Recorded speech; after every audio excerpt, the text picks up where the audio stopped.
அடுத்து லாவண்யா.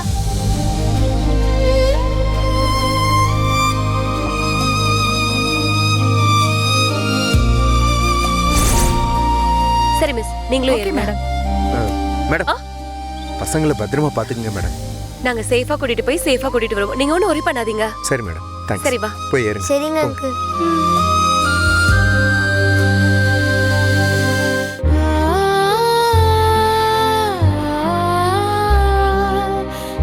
நான் என் அம்மாவை பார்க்க போறேன் கேப்டன்.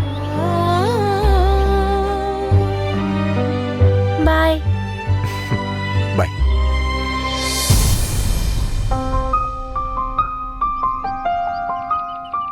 எல்லாருக்கும் ஓகேவா? Okay, miss. எல்லாரும் கரெக்ட்டா இருக்கீங்கல்ல? நோட் பண்ணிக்கிட்டீங்க? நோட் பண்ணிக்கிட்டேன் மேடம். ஸ்டார்ட் பண்ணலாங்க.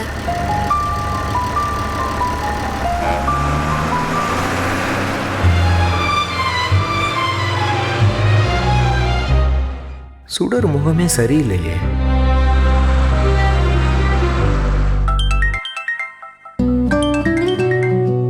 ஹலோ, எங்கடா இருக்க? நான் வந்துட்டேன்டா. டேய் உன்னை எப்போ வர சொன்ன? எப்போடா வர்ற? இல்ல கொஞ்சம் லேட் ஆயிடுச்சு. நான் நம்ம வண்டி பக்கத்துல தான் இருக்கேன். எங்க இருக்க? அங்கேயே நில்லு, வரேன். சரி வா.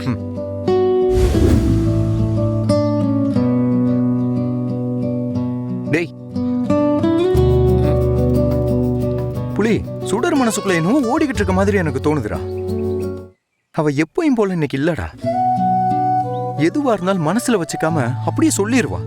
ஆனா இன்னைக்கு எதையோ யோசிச்சு குழம்பிக்கிட்டு இருக்க மாதிரி தோணுதுடா. வேற என்ன ஓடி இருக்க போகுது? அவங்க அம்மா பத்தி நினைப்பா தான் இருக்கும்.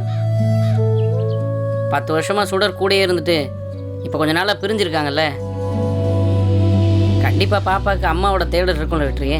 டேய், அவ தான் எப்ப பார்த்தாலும் அம்மு அம்முன்னு சொல்லி கடுப்பேத்திட்டு இருக்கானா? நீ அவன் அம்மாவை பத்தியே பேசிட்டு இருக்காதடா. எரிச்சலா இருக்கு. ஏ இது என்னடா கதையா இருக்கு? உண்மையை சொன்னா உனக்கு கோவம் வருதாக்க? டேய், எப்ப பார்த்தாலும் சுடர் அம்மு அம்முன்னே சொல்லிட்டு இருக்கான். அது மாதிரி அப்பா அப்பான்னு எப்படா என்ன தேடுவா? 2, 4, 6, 8, 10 கூட்டி கழிச்சு பார்த்தா எப்படி ஒரு 10-15 வருஷம் ஆகும்னு நினைக்கிறேன்டா. அப்ப எப்படி உனக்கு தலைமுடி தாடியெல்லாம் நரைச்சிரும்னு நினைக்கிறேன். என்ன நக்கலா? என்னடா திடீர்னு போய் நான் தான் அவங்க அப்பான்னு சொல்லி உறவு கொண்டான்னு நினைச்சா முடியிற காரியமா அது? அதுவும் உன் கதையில ரொம்ப ரொம்ப சிக்கல் பிடிச்சதுப்பா. நீ முதல்ல சுடருக்கு என்ன தேவை, அவ மனசுல என்ன ஓடுதுன்னு அதை புரிஞ்சுக்க முயற்சி பண்ணடா. உனக்கு பிடிச்ச மாதிரி சுடர் இருக்கணும். ஆனா அவளோட அம்மா உனக்கு பிடிக்கான்றக்காக சுடரும் அபிய வெறுக்கன்னு நினைச்சேனா அதெல்லாம் இந்த ஜென்மத்தில் நடக்காராப்பா. டேய், சுடருக்கு தான் நல்லது கெட்டது தெரியாது. அவங்க அம்மா வெளில கூட்டுவான்னு சொல்லுவா. அதுக்காக எல்லாம் தெரிஞ்ச நான் அப்படி செய்ய முடியுமா? சுடர் சந்தோஷப்படணும்னா நீ அதையும் செஞ்சு தான் ஆகணும். டேய், எப்படிடா நீ இப்படி இருக்க? இப்படி சொல்ல உனக்கு கூச்சமா இல்ல? ஏய், உண்மையை சொன்னா உனக்கு கசக்குதா? எல்லாம் உனக்கே போக போக புரியும். உன் பொண்ணே உனக்கு புரிய வைப்பா. யார் யாருக்கு புரிய வைப்பாங்க நீயும் பார்க்க தானே போற. இத பாரு, கூட இருந்தே குளிப்பறிப்பாங்கன்னு சொல்லுவாங்கல்ல, அதை ஓன் உருவத்துல இன்னைக்கு தான் பாக்குறேன். ஐயா சாமி, தெரியாம சொல்லிட்டேன். நான் உன் கூட சண்டை போடலாம் விரும்பலப்பா. நான் ஏதாவது மனசுல தோன்றதை பேச போய் நீ என்னையும் வேணான்னு சொல்லி கொஞ்சம் கூட யோசிக்காம தூக்கி எறிஞ்சாலும் எரிஞ்சிருவேன்.